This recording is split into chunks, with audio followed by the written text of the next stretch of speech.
সম্রাট আকবর, নাম শোনেন নাই? কোথাকার প্রেসিডেন্ট? ভারতবর্ষে। কত বড় নাম করা ব্যক্তি, দ্বীন ইলাহি চালু করলো। তার নামে আল্লাহু আকবার চালু করলো। আল্লাহু আকবার বলতে যেন তারে বোঝানো হয়।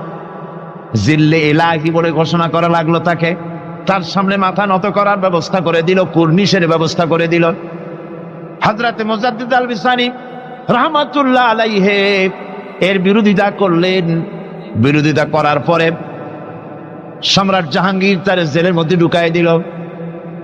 তাকে যখন দরবারে দাওয়াত দিয়েছিল, একটা গেট বানালো যাতে করে তার মাথা নিচু করে ঢোকা লাগে। আল্লাহর মাহবুব বান্দা মুজাদ্দিদ আল বিসানি রাহমাতুল্লাহ আলাইহি তিনি মনে করলেন এখানে গেটটা নিচু করা হয়েছে যাতে করে আমি মাথা নিচু করে ঢুকি, আর এটাই সে কুর্নিশ হিসেবে ধরে নেবে। তিনি মাথা নিচু করলেন না। মর্দে মুজাহিদ বাদশার দরবারে নিজের বাম পাখানা আগে ঢুকাইয়া দিলেন।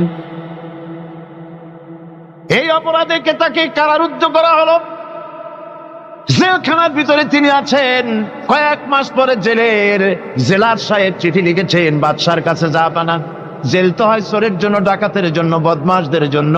কারে পাঠাইলেন জেলখানায়?